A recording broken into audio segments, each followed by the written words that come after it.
واقعہ کربلا تاریخ کا دردناک واقعہ ہے۔ یہ اقتدار کی جنگ نہیں تھی، اقدار کی جنگ تھی۔ دو شخصیتوں کی لڑائی نہیں تھی، دو نظریات کا ٹکراؤ تھا۔ یہ حق اور باطل کا معرکہ تھا۔ یزید ظلم کا استعارہ ہے، حسین ابن علی امن کی علامت ہے۔ یزید جبر کا پتلا ہے، حسین صبر کا پیکر ہے۔ یزید اپنی بدطینت فطرت اور اپنی طبع ناہموار کے باعث دنیا پر ذلت و رسوائی، ظلم، جبر، جور و زیادتی کی علامت بن کے ابھرا، اور حسین ابن علی رضی اللہ تعالی عنہ حق و صداقت کا نشان بن کے ابھرا۔ کربلا کے تپتے ہوئے ریگزار میں حسینی اور یزیدی دو کردار سامنے آتے ہیں۔ اقبال نے کہا تھا، موسیٰ و فرعون و شبیر و یزید، ایند و قوت از حیات آید پدید، زندہ حق از قوت شبیری است، باطل آخر داغ حسرت میری است، سرخ رو عشق غیور از خون او، شوخی ای مصرع از مضمون او، تا قیامت قطع استبداد کر، موج خون او چمن ایجاد کر۔ یزید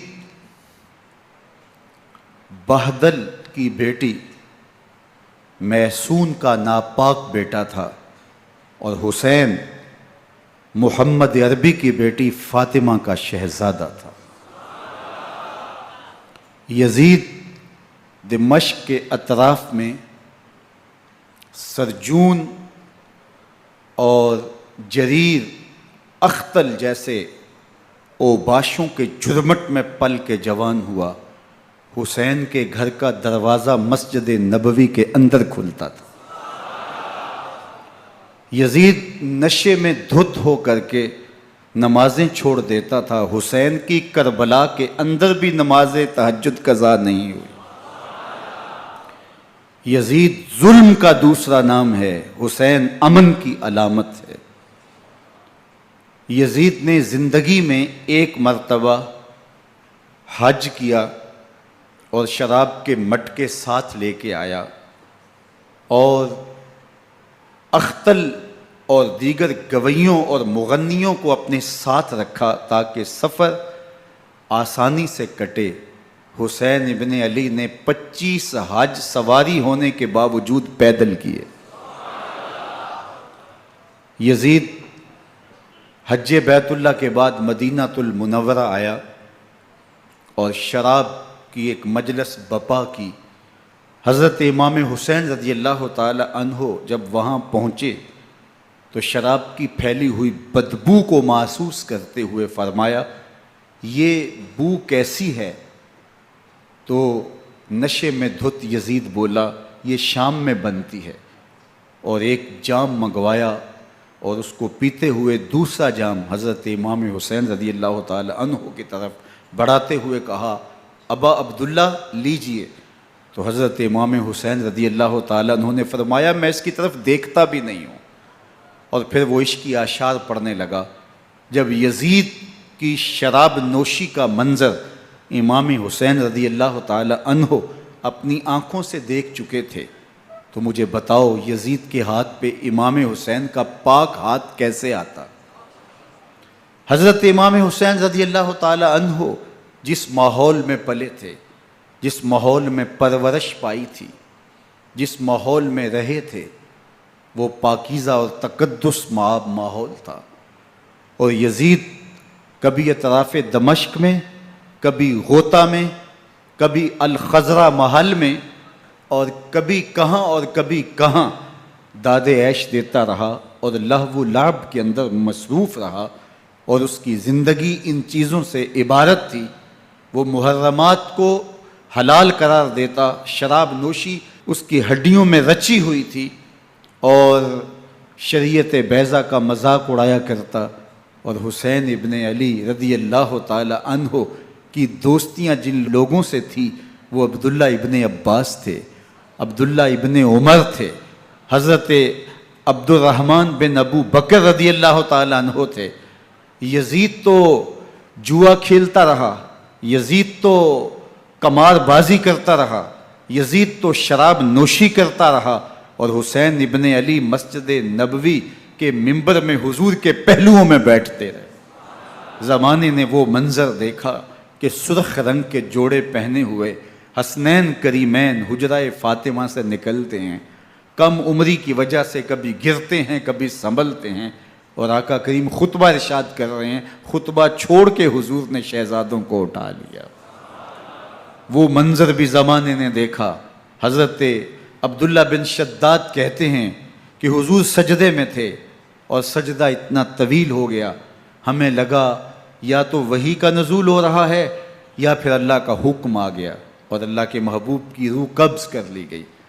لیکن میں نے جب نظریں اٹھا کے ننکیوں سے دیکھا تو کیا منظر تھا کہ حسین ابن علی حضور کی پشت پہ بیٹھے ہوئے اور میرے آقا سجدے کو طول دے رہے ہیں۔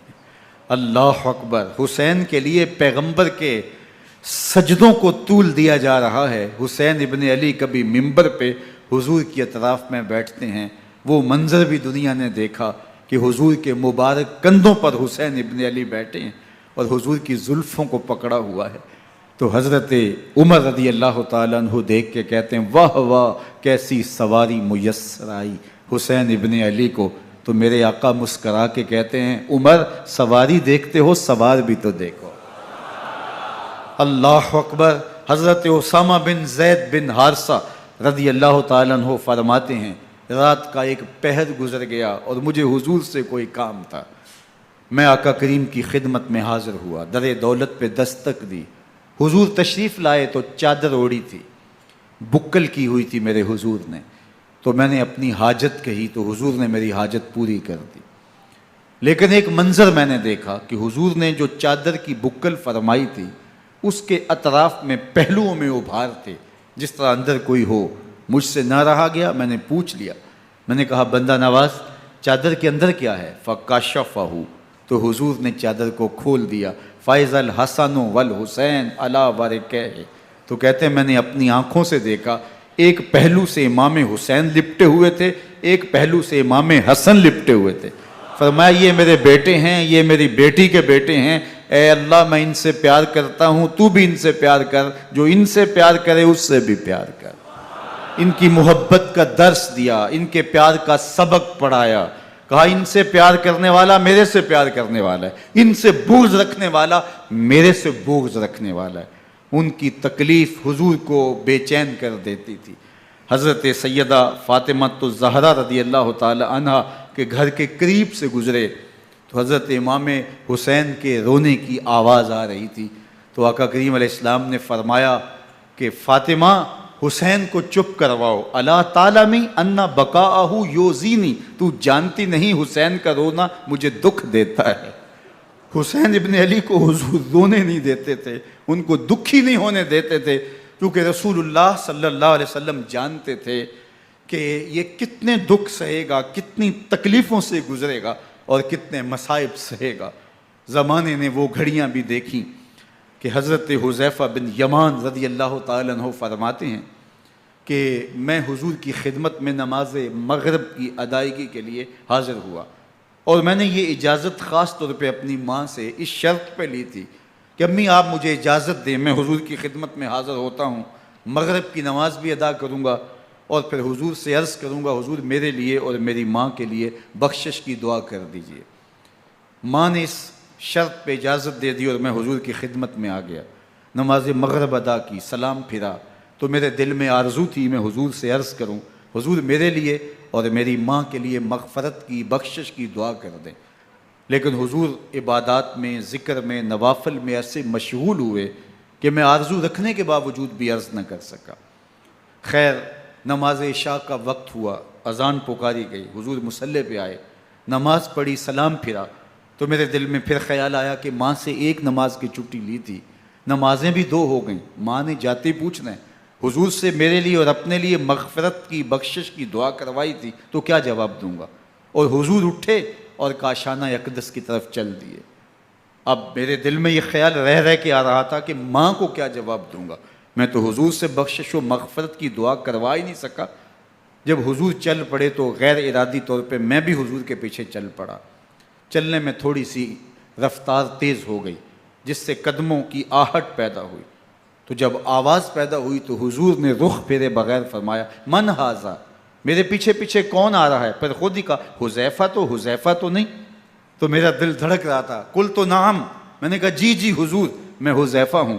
فرمایا، ما حاجتک، غفر اللہ لک ولامک، کیا کام ہے؟ اللہ تجھے بھی بخش دے، تیری ماں کو بھی بخش دے۔ اب جو کام تھا وہ جنبش لب سے پہلے ہی ہو گیا، یہاں تو لفظوں کا سہارا بھی نہیں لینا پڑتا، وہ بند لبوں کی بولیاں بھی سنتے ہیں۔ اقبال بولا ہے، فروغت صبح آثار و دہور، چشم تو بی نندائے ما فی الصدور، تیری نظر تو سینوں کے چھپے راز بھی دیکھتی ہے۔ تو کہا، ما حاجتوں کا، غفر اللہ لک ولامک، اللہ تجھے بخش دے، تیری ماں کی بھی مغفرت کر دے، کیا کام ہے؟ اب جو کام تھا وہ تو ہو گیا۔ تو میرے حضور نے ارشاد فرمایا، حذیفہ سنو، ابھی ایک فرشتہ آیا ہے جو اس سے قبل دھرتی پر پہلے کبھی نہیں آیا، آج پہلی مرتبہ اللہ سے اجازت لے کے 2 کام کرنے آیا ہے۔ ایک تو مجھے سلام کرنے آیا ہے، اور دوسرا خوشخبری دینے آیا ہے کہ آپ کی بیٹی فاطمہ جنتی عورتوں کی سردار ہے، اور حسن اور حسین جنتی جوانوں کے سردار۔ ایک طرف یزید ناپاک میسون کا پلیت بیٹا، اور ایک طرف محمد عربی کا نواسا، فاطمہ کے دودھ کا اثر، علی المرتضیٰ کے خون کی تاثیر، رسول اللہ صلی اللہ علیہ وسلم کے کندھوں پہ بیٹھنے والا۔ ایک دن حضور نے امام حسین رضی اللہ تعالیٰ عنہ کے ہاتھ پکڑ لیے اور ان کے پاؤں اپنے پاؤں پہ رکھے، اور پھر فرمایا، بیٹے آگے بڑھو، اور ان کے پاؤں حضور کی پنڈلیوں پہ آئے۔ پھر کہا، بیٹے اور آگے بڑھو، حتیٰ کہ ان کے پاؤں حضور کی رانوں پہ آئے۔ پھر فرمایا، بیٹا اور آگے بڑھو، تو ان کے پاؤں حضور کے مبارک بطن اقدس پہ آئے۔ پھر بازوؤں کو کھینچ کے اپنے قریب کیا، اور حسین ابن علی کے منہ میں اپنی زبان رکھ دی، اور وہ اس طرح چوس رہے تھے جس طرح کھجور چوسی جاتی ہے۔ تو اللہ کے محبوب علیہ السلام نے حسین ابن علی کو اپنی زبان کا لعاب دہن دے کر کے، وہ شیر رحمت دے کر کے، وہ کوثر و تسلیم سے پاکیزہ تر آب رحمت عطا کر کے ان کی ہمیشہ کے لیے پیاس بجھا دی، تاکہ کل کربلا کے تپتے ہوئے ریگزار میں حسین ابن علی کو پیاس کی شدت تنگ نہ کرے اور پائے استقلال میں لغزش نہ آنے پائے۔ ان نازوں سے پالے ہوئے حسین کو، ان محبتوں سے پالے ہوئے حسین ابن علی کو امتحان بھی اتنے بڑے درپیش تھے۔ یاری تیری سونا پر ازمیشاں تیریاں اگ، سونا پرکھیا جامدہ ہے نال اگاں دے لگ۔ جتنا بڑا شخص ہوتا ہے اتنی آزمائشیں بھی بڑی ہوتی ہیں۔ پیغمبر رحمت کی آغوش میں کھیلنے والا، حجرہ فاطمہ کا جانشین، مصلی رسول کا وارث، منبر رسول صلی اللہ علیہ وآلہ وسلم پر حضور کے مبارک پہلو اور گود میں بیٹھنے والا حسین، حضور کی زبان چوسنے والا حسین، حضور کے کندھوں پہ سواری کرنے والا حسین، آقا کریم علیہ الصلوۃ والسلام کے مبارک سجدے کی حالت کے اندر حضور کی پشت پہ کھیلنے والا حسین، جس حسین کا دروازہ مسجد نبوی کے اندر کھلتا تھا اور یزید کی کرتوتوں کے چشم دید گواہ تھے۔ یزید جب تخت نشین ہوتا ہے تو اسے یہ فکر ہوتی ہے کہ امام حسین، عبداللہ بن زبیر، عبداللہ بن عمر، عبداللہ ابن عباس یہ میری بیعت کریں. اور وہ ولید بن عقبہ کو لکھتا ہے کہ ہر صورت میں ان کی بیعت لو، اور اگر بیعت نہ دیں تو سختی کرو. حضرت امام حسین رضی اللہ تعالی عنہ کو بلاوا آتا ہے کہ آپ کو دارالامارت میں گورنر ہاؤس میں بلایا جا رہا ہے. ولید بن عقبہ کا پیغام آپ کو پہنچتا ہے. آپ اس وقت فرماتے ہیں کہ اس وقت جو پیغام پہنچا ہے وہ کسی خطرے سے خالی نہیں ہے. تو کچھ سواروں کو ساتھ لیا، کہا تم دارالامارت کے باہر کھڑے رہنا، اگر میری آواز بلند ہوئی تو اندر آ جانا، ورنہ تم انتظار کرنا. آپ اندر گئے. ولید بن عقبہ نے مروان کو بھی بلایا تھا. مروان بن حکم یہ گورنر مدینہ ولید سے پہلے رہ چکا ہے، تو اس نے مشورہ دیا کہ سختی کی جائے. خیر ولید بن عقبہ نے کہا کہ یہ خط ہے، حضرت امیر معاویہ کا انتقال ہو گیا اور یزید تخت نشین ہوا ہے، لہٰذا وہ آپ سے بیعت کا مطالبہ کرتا ہے. تو حضرت امام حسین رضی اللہ تعالیٰ عنہ نے فرمایا کہ میرے جیسا شخص یوں چھپ کے بیعت نہیں کر سکتا. اور آپ واپس پلٹے. مروان بن حکم نے ولید بن عقبہ کو کہا کہ یہ موقع ہے جانے نہ دیا جائے، اگر یہ نکل گئے تو دوبارہ تم قابو نہیں پا سکو گے، اور انہیں یہیں قتل کر دیا جائے. حضرت امام حسین رضی اللہ تعالیٰ عنہ نے یہ بات سن لی. کہتے ہیں حضرت امام حسین انہی قدموں کے بل واپس پلٹے اور مروان بن حکم سے مخاطب ہو کے کہا، مروان کیا بول رہا ہے؟ وہ خاموش ہو گیا. فرمایا تو جانتا نہیں ہم کون ہیں؟ آنا حسین ابن علی ابن ابی طالب، میں حسین ہوں، میں علی کا بیٹا ہوں. ہمارے گھر میں قرآن اترتا رہا ہے، وحی کا نزول ہوتا رہا ہے، اور یزید فاسق ہے، فاجر ہے، مسلمانوں کا قاتل ہے اور شرابی ہے. میں ڈنکے کی چوٹ پہ یزید کی بیعت سے انکار کرتا ہوں. بس حیدری کچھار سے محمدی شیر نکل آیا ہے. اب اوسان خطا ہو گئے، راستہ چھوڑ دیا، واپس آئے. سیدہ زینب سے ملے، کہا مدینے کو چھوڑنا پڑے گا. کہا بھیا کیا ہوا؟ کہا یزید بیعت لینے پہ مصر ہے اور میں کسی صورت بھی بیعت نہیں کروں گا. رسول اللہ کا مدینہ ہمارے خون سے لالہ زار بنے گا. میں نہیں چاہتا کہ حضور کے شہر نور کی حرمت پامال ہو. دوستو وہ کیسا منظر ہوگا جب حسین ابن علی نے آخری حاضری حضور کے روضے پہ دی ہوگی. حاجی یا معتمر 10 دن کے لیے، 8 دن کے لیے، 20 دن کے لیے مدینہ المنورہ عارضی سکونت اختیار کرتا ہے، اور حضور کے روضہ انور سے، اس شہر نور سے، ان گلیوں سے، ان بام و در سے ایسا مانوس ہو جاتا ہے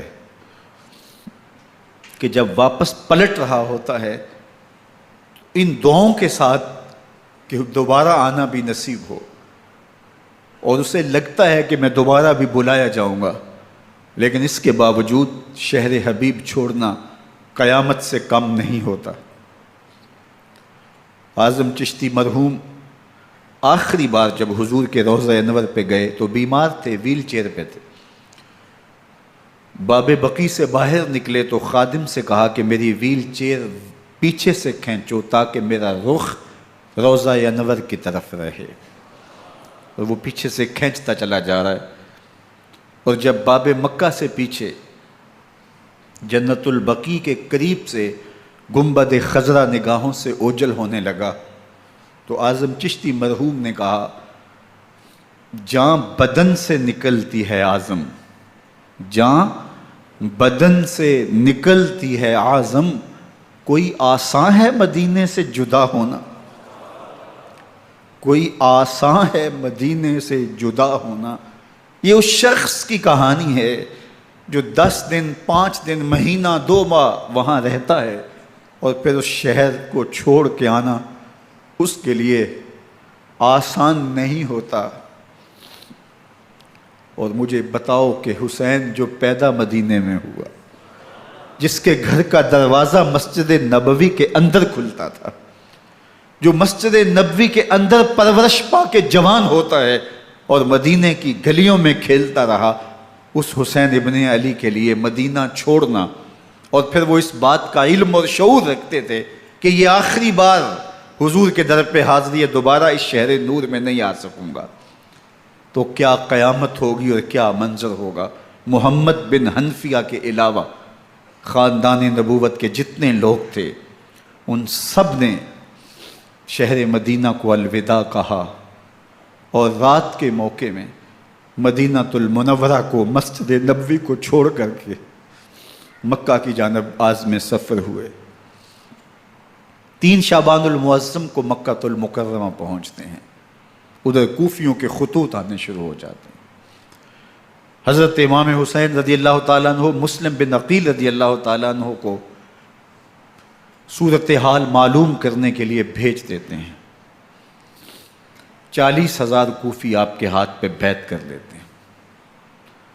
ادھر 25 پیدل حج کرنے والے حضرت امام حسین 8 ذی الحج کو احرام باندھتے ہیں، لیکن آپ کو پتہ چلتا ہے کہ حاجیوں کے روپ میں قاتل چھپا دیے گئے، تو آپ اس احرام کو حج کی بجائے عمرے میں بدلتے ہیں اور کوفے کی جانب عازم سفر ہوتے ہیں۔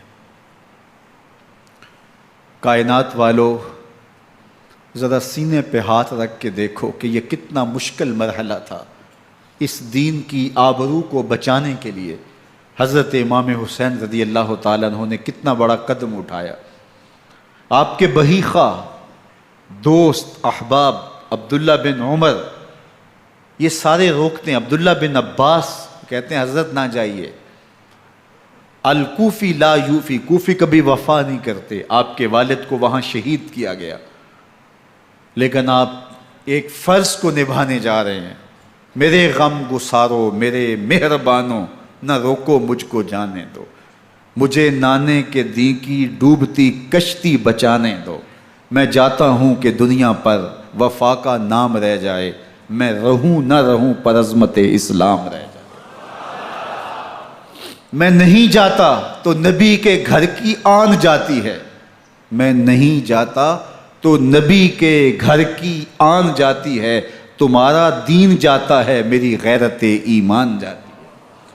حضرت امام حسین یہاں سے چلتے ہیں، ابھی راستے میں ہی پہنچتے ہیں کہ یہ خبر آتی ہے کہ کوفے والوں نے بے وفائی کر دی، حضرت مسلم بن عقیل رضی اللہ تعالیٰ عنہ کو شہید کر دیا گیا، نعمان بن بشیر معزول کر دیے گئے، ابن مرجانہ ابن زیاد وہاں متعین کر دیا گیا جو سخت گیر شخص تھا، اور اس نے لوگوں کو ڈرایا، دھمکایا، اور کوفے کے لوگوں کے دل بدل گئے اور وہ بیتیں توڑنے لگے۔ وہ منظر مسجد کوفہ کا کتنا دلگداز تھا، جب امام نماز کے لیے کھڑے ہوئے تو 40,000 لوگ آپ کے پیچھے تھا۔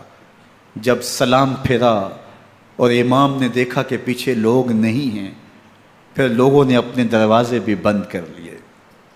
رات کی تنہائیاں ہیں اور حضرت مسلم بن عقیل کو کوئی پناہ دینے والا نہیں ہے۔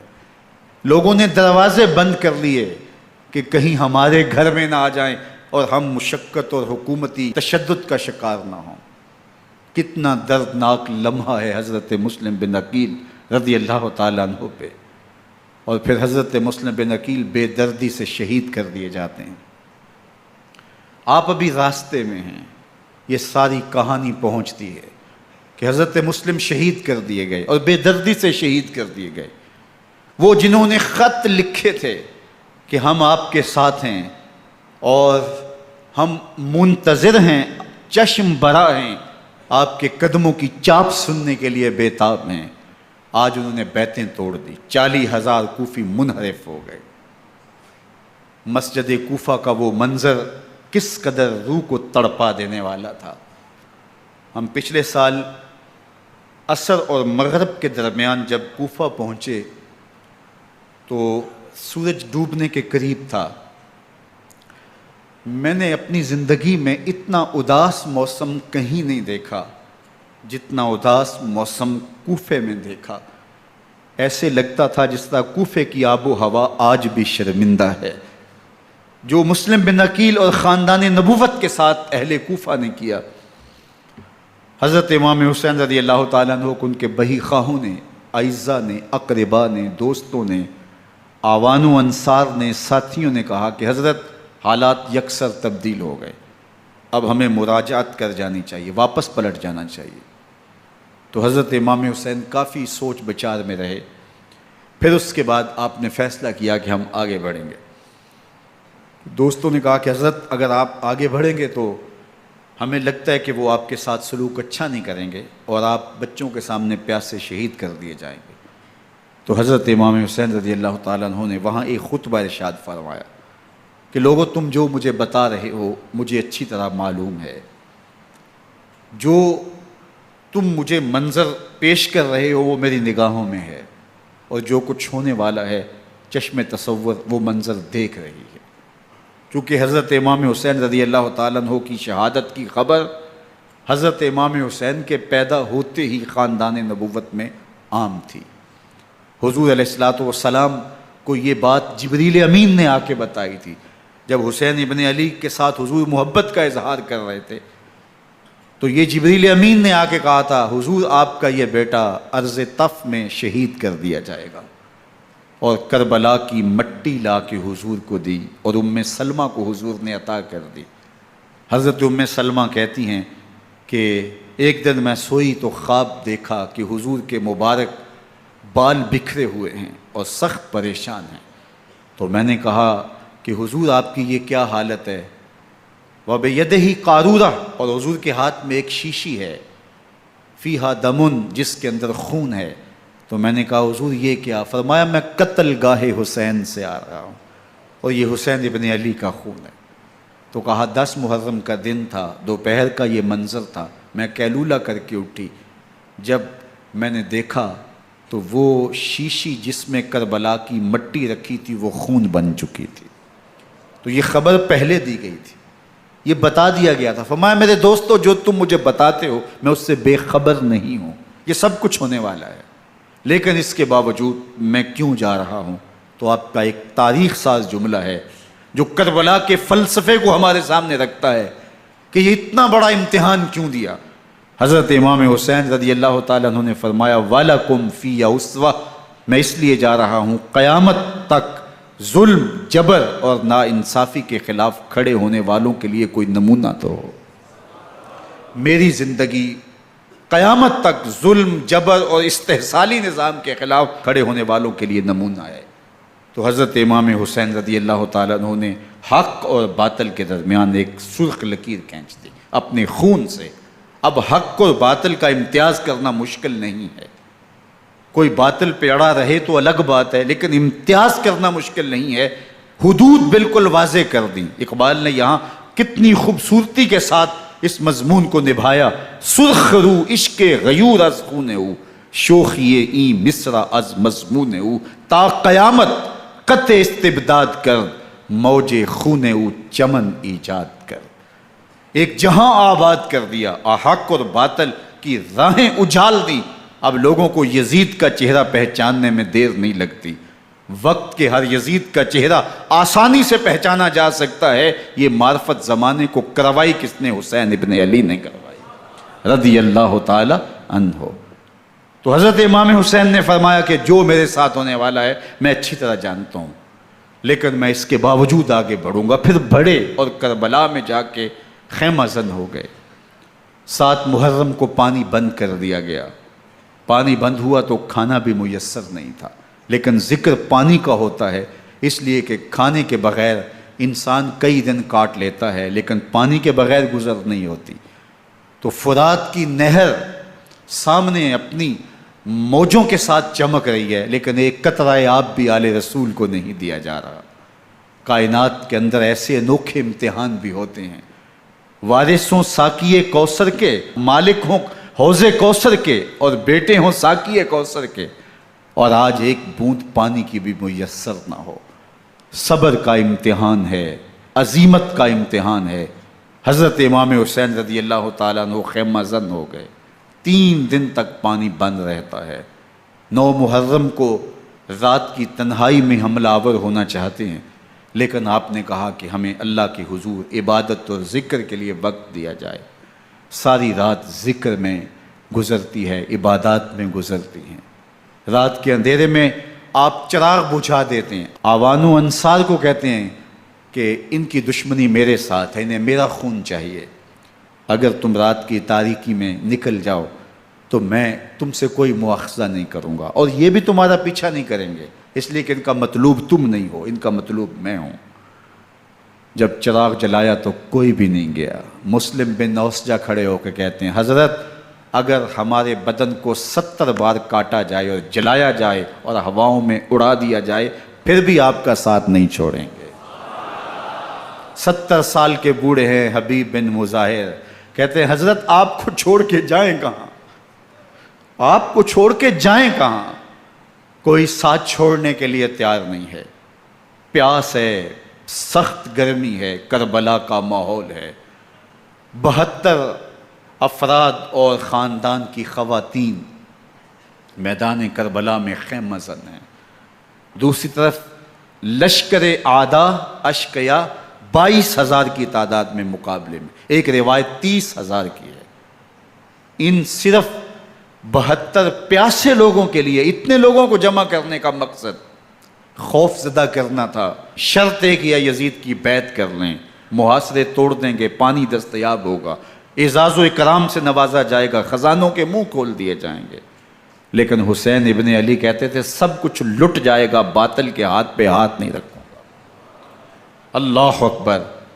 اب صبح طلوع ہوتی ہے، عاشور کا دن چڑھتا ہے، سورج اپنی پوری تمازت کے ساتھ گرمی برسا رہا ہے۔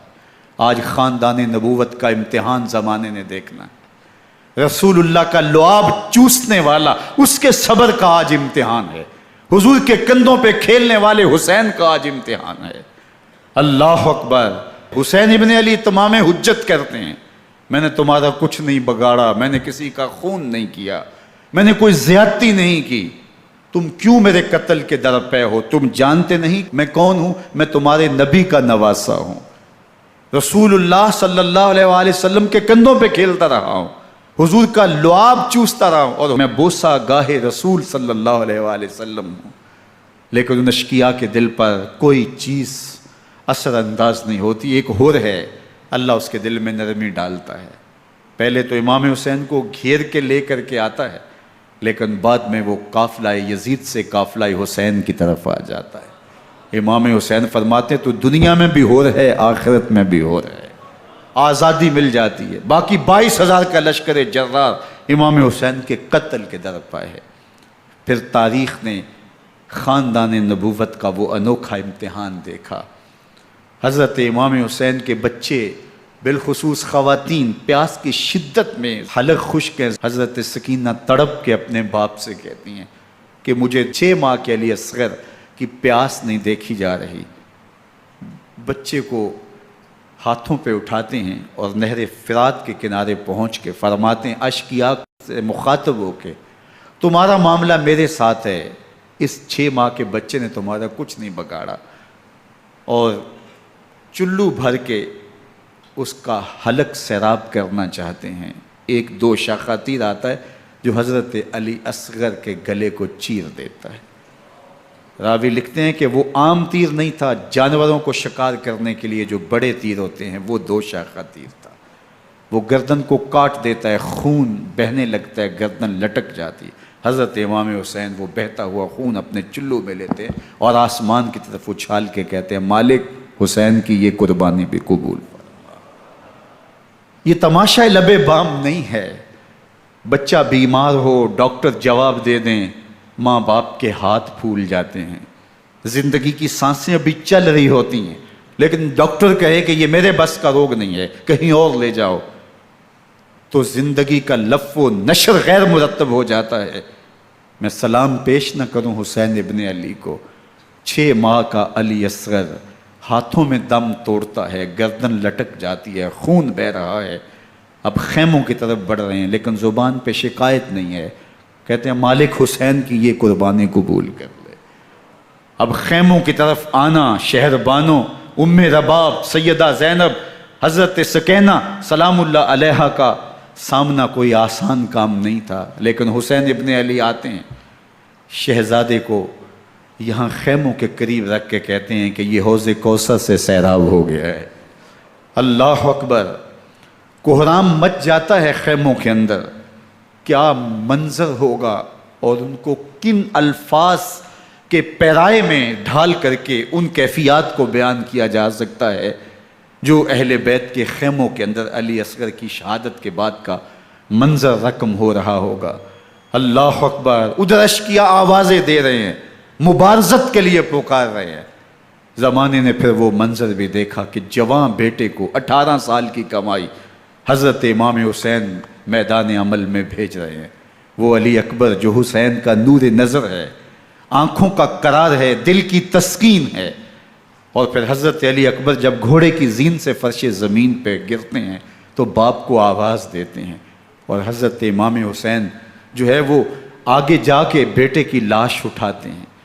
اللہ اکبر، 18 سال کے بیٹے کی لاش کو کندھوں پہ اٹھا کے خیموں تک لاتے ہیں اور ہاتھ پھیلا کے کہتے ہیں مالک حسین کی یہ قربانی بھی قبول فرما۔ کبھی قاسم بن حسن کی لاش اٹھا کے لاتے ہیں، کبھی اون و محمد کی لاشیں اٹھا کے لاتے ہیں، بتیجوں کی، بھانجوں کی، بھائی عباس کے کٹے ہوئے بازو اور زخموں سے چھدا ہوا لاشا۔ کیا کیا قیامتیں تھیں جو اس کربلا کے ایک میدان کے اندر نہیں توڑی گئیں۔ حضرت امام حسین پر دکھ پہ دکھ، تکلیفوں پہ تکلیفیں، اب 71 لاشیں اٹھا کے خیموں تک پہنچا چکے، اور ادھر مبارزت کی دعوت دی جا رہی، آؤ میدان عمل میں آؤ، اب دیر کیوں کر رہے ہو۔ رسول اللہ کا حرم، رسول اللہ کی شہزادیاں جو نازوں میں پلی تھیں، وہ کلیاں جو شبنم کا بوجھ بھی گوارا نہیں کر سکتی تھی، آج مصیبتوں کے پہاڑ ٹوٹ گئے۔ حضرت امام حسین کبھی شہربانوں کو، کبھی ام رباب کو دلاسہ دیتے ہیں، کبھی حضرت زینب کو کہتے ہیں۔ حضرت زینب کربلا کے اس میدان کے اندر بڑے حوصلے کے ساتھ اپنے بھائی کے ساتھ کھڑی رہی، اپنے 2 بیٹے راہ خدا میں پیش کیے، ان کی لاشیں وصول کیں، لیکن زینب جس جرأت کے ساتھ، جس پامردی کے ساتھ اس سارے منظر کو حوصلے کے ساتھ سہتی رہی، وہ یقیناً حوصلہ سیدہ زینب سلام اللہ علیہا کا ہی ہے۔ لیکن یہ وہ منظر تھا کہ زینب کا دل بھی ڈول گیا جب حسین ابن علی گھوڑے پہ بیٹھنے لگے، اور ان کو گھوڑے میں بٹھانے والا کوئی نہیں تھا، اور جو بھی سوار جاتا پھر واپس اس کی لاش ہی آتی اور حسین ابن علی لے کے آتے۔ آج حسین ابن علی جا رہے ہیں، زندگی کا سارا سرمایہ لٹ رہا ہے، حضرت زینب سلام اللہ علیہا سنبھل نہیں رہی۔ حضرت امام رضی اللہ تعالیٰ عنہ اٹھے اور آپ نے حضرت زینب کو صبر کی تلقین کی اور کہا کہ صبر ہی بہترین ذریعہ ہے اور اللہ کی قربت کا ایک بہترین سبب ہے، اور ان کو صبر کی تلقین کرتے ہوئے فرمایا کہ میرے بعد تم نے اس ذمہ داری کو سنبھالنا ہے، اور ان مخدرات اسلام کی، ان شہزادیوں کے پردے کی تم نے حفاظت کرنی ہے۔ اور پھر گھوڑے کی زین کس کے امام حسین لشکر اشکیا کی طرف بڑھتے ہیں۔ اب خیموں سے سسکیوں کی آواز آ رہی ہے، ان کا سردار، ان کا تاجدار آج سب کو چھوڑ کے کربلا کے میدان کی طرف بڑھ رہا ہے۔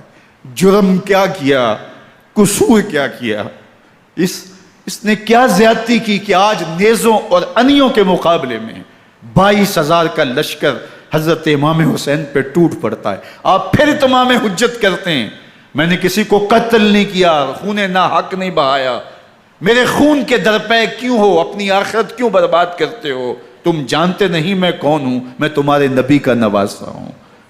لیکن ابن زیاد کہتا ہے مقابلے میں آؤ۔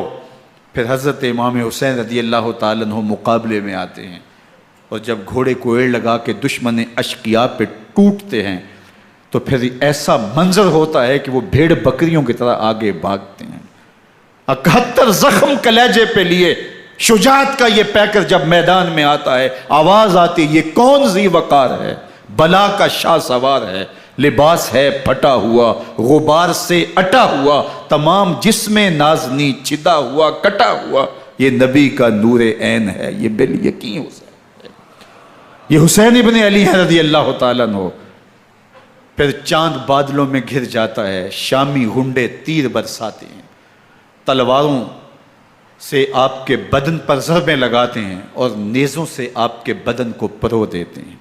جب آپ کا پیراہن بعد میں اتارا گیا تو آپ کے پیراہن میں 122 سوراخ تیروں کے تھے، 33 زخم تلواروں کے اور 34 گھاؤ نیزوں کے تھے۔ جب گھوڑے کی زین سے فرش زمین پر آئے، بدن چھلنی تھا، زخم زخم سے خون بہہ رہا تھا، 3 دن کا پیاسا حسین، اللہ اکبر، بدن زخموں سے چور، 71 لاشیں کلیجے پہ لیے، مخدرات اسلام کے پردے کا خیال دل میں الگ ہے، لیکن گھوڑے کی زین سے جب فرش زمین پہ امام حسین آتے ہیں، زبان پہ ہائے نہیں، نالا و شیون نہیں، چیخ و پکار نہیں، آتے ہی پیشانی سجدے میں رکھتے ہیں اور پکارتے ہیں اللہم ردن بقضائک و صبرن علی بلائک تسلیما لامرک سبحان ربی الاعلی۔ مالک گھر لٹا کے، بچے لٹا کے، خاندان سب کچھ قربان کر کے، اپنے بدن کو زخموں سے چھلنی کروا کے، تیروں اور نیزوں کی انیوں سے اپنے آپ کو زخمی کروا کے، تیرے حضور سر جھکا کے یہ اقرار کرتا ہوں کہ حسین تیری تقدیر پہ راضی ہے، مالک تو بھی بتا، تو بھی حسین پہ راضی ہوا ہے کہ نہیں ہوا۔ آواز آ رہی ہے، اس پیاسے پر علی شیر خدا کو ناز ہے، اس نواسے پر محمد مصطفیٰ کو ناز ہے، اوروں نے بھی سجدے کیے پر اس کا عجب انداز ہے، اس نے وہ سجدہ کیا جس پر خدا کو ناز۔ حسین ابن علی رضی اللہ تعالیٰ عنہ کا سر انور دستے قاتل نے تب کاٹا جب وہ سجدے میں جھکا ہوا تھا۔ یزید نے کہا میں بیعت لوں گا، امام حسین نے کہا کبھی بھی نہیں دوں گا، یہ سر کٹ سکتا ہے جھک نہیں سکتا۔ سر کاٹ کے نیزے کی نوک پہ چڑھا دیا گیا اور یہ اس بات کا اعلان تھا کہ ہم جیت گئے اور حسینی ہار گئے، اور لشکر یزید میں غوغا مچ گیا، نقارے بجنے لگے کہ ہم جیت گئے، دیکھو امام حسین شہید کر دیے گئے، اور سر کاٹ کے نیزے کی نوک پہ چڑھایا گیا۔ لیکن لشکر یزید سے ہی آواز آئی یہ کیسا سر ہے جو کٹ کے بھی سر بلندی ہے، کٹ گیا ہے پھر بھی اونچا ہے، اللہ اکبر، یہ سر سجدے میں کٹا ہے، رب کے حضور عبادت کی حالت میں کٹا ہے، حسین آج بھی سجدے میں ہے، اللہ اکبر، حسین آج بھی سجدے میں ہے، بلکہ کٹے ہوئے سر کا رخ زمین کی جانب تھا اور کٹی گردن آسمان کی طرف، یوں نیزے پہ پرویا گیا، اللہ اکبر۔ ایک شاعر نے نقشہ کھینچا، بآنکھ سر نیزے پہ اور سوئے زمین ہے روح، یعنی سجدہ ثانی کی ہے آرزو۔ رکعت کے 2 سجدے ہوتے ہیں، ابھی ایک سجدہ ہوا تھا کہ دست قاتل نے سر کاٹ دیا، کہا حسین کی پیشانی میں دوسرے سجدے کی تمنا مچل رہی ہے۔ یہ تھا حسین ابن علی کا سجدہ، ساری زندگی رب کے حضور سجدہ قضا نہیں ہونے دیا۔ آج پانی نہیں ہے، اللہ اکبر، آج تیمم کر لیتے ہیں، آج اپنے خون کو اوڑھ کر کے حسین نے اپنی پیشانی اپنے مالک کے حضور جھکا کر کے عظیمت کی وہ انوکھی داستان رقم کر دی کہ صدیاں گزرنے کے باوجود بھی ان کی یادوں کے چراغ روشن ہیں۔ جب حضرت امام حسین اور دوسرے آیان و انصار کو شہید کر دیا گیا تو ان کے سر نیزوں کی نوک پہ چڑھا دیے گئے، حضرت امام حسین کا کٹا ہوا سر اور باقی 71 افراد کے کٹے ہوئے سر نیزوں کی نوک پہ، اور 10 سواروں کو ابن سعد نے کہا کہ ان کو رون دو، اور گھوڑوں کی ٹاپوں تلے حضرت امام حسین رضی اللہ تعالیٰ عنہ اور ان کے آوان و انصار کو جو ہے وہ روندا گیا، حتیٰ کہ ان کی استخوان مبارک، ان کی ہڈیاں بھی چور چور ہو گئیں۔ روننے سے قبل ان کا لباس اتار لیا، ان کے کپڑے اتار لیے گئے۔ اللہ اکبر، کیسی دردناک گھڑیاں تھیں۔ یزید کا صرف یہی بد کرداری کا مرحلہ نہیں تھا، اس کربلا کے صحرا کے اندر یزید نے جس طرح امام حسین رضی اللہ تعالیٰ عنہ کو شہید کیا اور حضرت امام حسین کے خاندان کو شہید کیا، جب مدینہ المنورہ پر یزید نے مسلم بن عقبہ کو مقرر کیا، جس کو بزرگوں نے مصرف بن عقبہ کہا ہے، تو اس کو کہا 3 دن تک مدینے کا حرم تمہارے لیے حلال ہوگا، جو چاہو تم کرنا، اور شامی فوجوں کو اجازت ہوگی۔ تو وہاں بھی انہوں نے 10,000 تابعین اور 700 صحابہ کو شہید کیا۔ حضرت ابو سعید خدری رضی اللہ تعالیٰ عنہ گھر سے باہر نکلے، کافی بوڑھے ہو چکے تھے، تو انہوں نے حضرت ابو سعید خدری کو پکڑ لیا، کہا تم کون ہو؟ کہا مجھے ابو سعید خدری کہتے ہیں۔ تو کہا ہاں تمہارا نام سنا ہے، اور داڑھی سے پکڑ کے کھینچا اور کہا کہ ہے تمہارے پاس جو ہمیں دو؟ تو کہا کہ میرے پاس تو کچھ بھی نہیں، میں تو فقیر آدمی ہوں۔ تو ان کے گھر ان کو لے گئے، تو 2 کبوتر رکھے تھے حضرت ابو سعید خدری نے، تو وہ کبوتر لوٹ کے لے گئے۔ اللہ اکبر۔ حضرت ابن سنان رضی اللہ تعالیٰ عنہ کو، جو حضور کے علم بردار تھے فتح مکہ کے دن، ان کو ستو پہلے پلائے اور پھر ان کی گردن کاٹی گئی، اور کہا یہ ہے وہ ستو جو تم زندگی میں آخری بار پیو گے۔ ایک گھر میں داخل ہوئی شامی فوج، تو ایک خاتون کے ابھی ابھی بچہ پیدا ہوا تھا، اور قابلہ نے، دائیا نے، وہ بچہ ماں کی چھاتی پہ لٹایا، اور وہ ماں کا پہلا دودھ پی رہا تھا۔ تو یہ جا کے کہنے لگے نکالو تمہارے پاس جو کچھ ہے۔ تو اس خاتون نے کہا تم جانتے ہو یہ بچہ کون ہے؟ تو انہوں نے کہا ہم نہیں جانتے۔ کہا یہ حضرت ابن ابی کبشہ انماری رضی اللہ تعالیٰ عنہ کا بچہ ہے، اور یہ وہ صحابی ہیں کہ جو بیت الشجرہ کے موقع پہ حضور کے ہاتھ پہ بیعت کرتے ہیں۔ انہوں نے اس چیز کا لحاظ نہ کیا کہ جو کچھ ہے وہ ہمیں دو، ورنہ تیرے بچے کے نہیں چھوڑیں گے۔ تو ماں بچے سے مخاطب ہو کے کہتی ہے، ابھی بچہ پیدا ہوا ہے اور ماں سے پہلا دودھ پی رہا ہے، کہ بیٹے اگر میرے پاس کچھ ہوتا، وہ قیمتی سے قیمتی چیز بھی ہوتی، تیری جان کے لیے قربان کرتی، لیکن اس وقت میرے پاس کچھ ہے نہیں۔ تو ایک شکی آگے بڑھا اور بچے کو ایک ٹانگ سے پکڑ کے کھینچ کے دیوار کے ساتھ پٹک کے مارا، جس سے دماغ کا بھیجا نکل گیا۔ کیا کیا زیادتیاں نہیں کی۔ 700 صحابہ حرہ کے واقعہ میں شہید کیے یزید نے، اور 10,000 تابعین شہید کیے۔ مسجد نبوی میں ممبر رسول کے ساتھ گھوڑے باندھے، اور وہ ممبر رسول اور مصلی رسول کے قریب لید کرتے رہے۔ حضرت سعید عبد المسیب فرماتے ہیں میں نابینا تھا اور حضور کے روضہ انور کے پاس بیٹھا تھا، اور یزید کے سپاہی آتے، جو بھی مسجد میں نظر آتا پکڑ کے لے جاتے، مجھے نابینا سمجھ کے چھوڑ دیتے، لیکن میں پریشان تھا کہ ظہر کا وقت ہوگا، عصر کا وقت ہوگا، مغرب عشاء کا وقت ہوگا، نہ اذان، نہ اقامت، نہ جماعت، تو کیسے مجھے پتہ چلے گا کہ نماز کا وقت ہو گیا، اور کیسی میری نمازوں کا کیا بنے گا؟ میں اس فکر میں بیٹھا تھا۔ لم ازل اسمع الاذان والاقامت من قبر رسول اللہ صلی اللہ علیہ وآلہ وسلم۔ فرماتے ہیں جب بھی پھر نماز کا وقت آیا، گنبد خضرا سے اذان کی بھی آواز آئی، اقامت کی بھی آواز آئی۔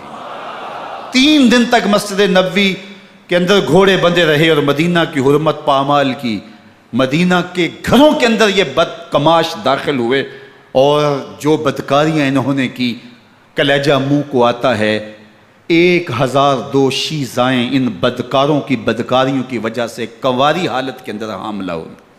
3 دن تک مدینے کا حرم انہوں نے پامال کیا، اور پھر مکہ المکرمہ میں کعبہ اللہ پر گولے برسائے، اور کعبہ کا غلاف جل گیا۔ وہ تو یزید مر گیا، اور حضرت عبداللہ ابن زبیر رضی اللہ تعالیٰ عنہ نے اپنی خلافت کا اعلان کیا۔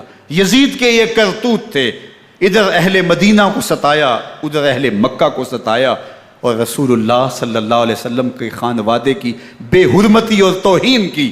نہ صرف انہیں قتل کیا گیا، ان کی لاشوں پہ گھوڑے دوڑائے۔ ابن سعد اور شمر جو ہے وہ خیموں میں داخل ہوا، اور مخدرات اسلام کی چادریں چھیننے کی کوشش کی۔ حضرت زینب سلام اللہ علیہ نے مخاطب ہو کے کہا ہمارے چہرے کے رکھوالے چلے گئے ہیں، ظالم تو خیال نہیں کرتا ہم رسول اللہ کی بیٹیاں ہیں۔ حضرت شہربانو، حضرت زین العابدین اور حضرت زینب سلام اللہ علیہ، ان تینوں کو ایک اونٹ پہ باندھا گیا، اور باقی اونٹوں پہ باقی سادات کو، حضور کی شہزادیوں کو باندھا گیا، رسیوں میں جکڑا گیا، اور اونٹوں پہ باندھ کر کے کوفے کی جانب آگے آگے شہیدوں کے سر چل رہے ہیں، اور پیچھے یہ قافلہ چل رہا ہے۔ اور جب یہ قافلہ وہاں سے گزرا جہاں لاشیں پڑی تھیں، امام زین العابدین 14 سال کے تھے اور بیمار تھے، اور ان کا حوصلہ نہ ہوا، وہاں غشی ان کے اوپر آنے لگی، اور وہ منظر ابن کثیر نے، باقی لوگوں سب نے لکھا ہے کہ پھر جب ان کی یہ حالت ہوئی تو پھر سیدہ زینب سلام اللہ علیہ، جنہوں نے ابھی تک بڑے حوصلے کے ساتھ ساری مشکلات کا مقابلہ کیا تھا، اب ان کے بندن ٹوٹ گئے اور آنکھوں سے آنسو بہنے لگے، اور سیدہ زینب نے امام حسین رضی اللہ تعالیٰ عنہ کی لاش پہ کھڑے ہو کے، اور وہ روندی ہوئی لاش، ٹوٹی ہوئی ہڈیاں، اور وہ برینا بدن، کٹا ہوا سر نیزے کی نوک پہ، اور لاش یہ پڑی ہے، تو حضرت سیدہ زینب نے مدینے کی طرف منہ کر کے جو ہے وہ حضور سے فریاد کی، یا محمد آہو، یا محمد آہو، ھذا حسین بالآراء مزمل بالدماء، یا محمد آہو بناتوں کا سبایا۔ یا رسول اللہ، اے پیارے آقا، یا جدہ ہو، اے ہمارے نانا محترم، یہ دیکھیے آپ کا حسین پڑا ہوا ہے، بدن سے کپڑے اتار لیے گئے، خاک ہوائیں اڑا رہی ہیں، اور اس کے اوپر چادر جو ہے وہ مٹی کی پڑ گئی ہے۔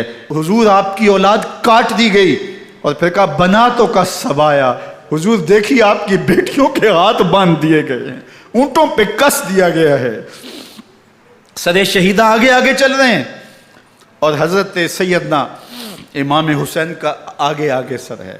راستے کے اندر ایک جگہ آئی، رات گزری اور ان کو اتارا گیا۔ رات کا موقع تھا، ایک خاتون آئی اور اس نے کوئی کھانا پیش کیا ان کو، اور کہا کہ میں کسی زمانے میں حضرت سیدہ فاطمہ تو زہرا کی نوکری کیا کرتی تھی، ان کی لونڈی تھی، ان کی کنیز تھی، اور آج مجھے پتہ چلا کہ آپ لوگ گزر رہے ہیں، تو میں نے کہا کہ میں اپنی مخدومہ کے خاندان کی خدمت کروں۔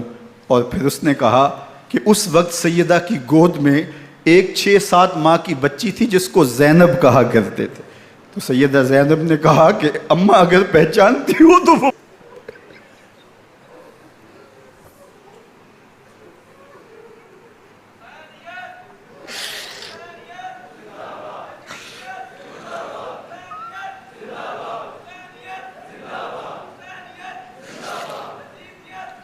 یہ تاراج اور لٹا ہوا کارواں پھر وہاں سے کوفے میں کیسے پہنچا، اور کوفے کے اندر سیدہ زینب سلام اللہ علیہا نے وہ یزید کے دربار میں، ابن زیاد کے دربار میں وہ جرأت آمیز جو باتیں کہیں، اللہ اکبر، زینب کی زبان میں علی کی خطابت بول رہی تھی، اور پھر دشمن اور دوست سارے رونے لگے، اور وہ کیا دل گداز منظر تھے۔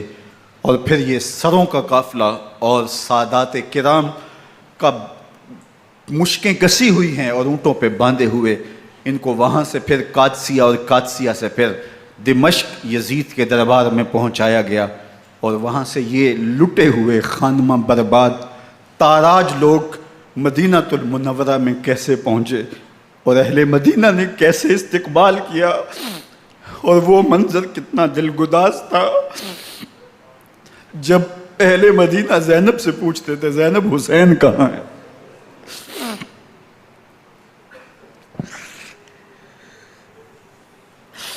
بے مروت بے وفا تیرا بھی کیا افسانہ ہے، جس نے اپنی ہی شمع کو گل کیا تو وہ پروانہ ہے۔ اپنے پیغمبر کے شہزادوں کو اور اپنے پیغمبر کی شہزادیوں کو جو دکھ اس امت نے دیے، یہ کائنات کی ایک انوکھی داستان ہے۔ اللہ ہمیں اسوہ شبیری پہ عمل کی توفیق عطا کرے اور ان کے نقوش پاک کی برکتیں دے، اہل بیت کی محبت ہماری روحوں میں جذب کر دے، اور جس عظیمت کے ساتھ، جس حوصلے کے ساتھ انہوں نے دکھوں کو جھیلا، جو دہکتی آگ کے شعلوں پہ سویا وہ حسین، جو جواں بیٹے کی میت پر نہ رویا وہ حسین، جس نے سب کچھ کھو کے کچھ نہ کھویا وہ حسین، مرتبہ اسلام کا جس نے دوبالا کر دیا، خون نے جس کے دو عالم میں اجالا کر دیا، جو کہ سوزے غم کو سانچے میں خوشی کے ڈھال کے، مسکرایا موت کی آنکھوں میں آنکھیں ڈال کے۔ اے حسین ابن علی تم پر سلام، نازش آل نبی تم پر سلام۔ ذرا میرے ساتھ یہ پڑھ لیجئے، اے حسین ابن علی تم پر سلام، نازش آل نبی تم پر سلام، تم پہ لاکھوں رحمتیں لاکھوں سلام، اے شہیدان محبت کے امام، لالا گوں لالا بدن لالا کفن، اے چمن اندر چمن، زندگی ہی زندگی تیری حیات اے حیات اندر حیات، افتخار ملت بیضا ہے تو، رب کعبہ کی قسم یکتا ہے تو۔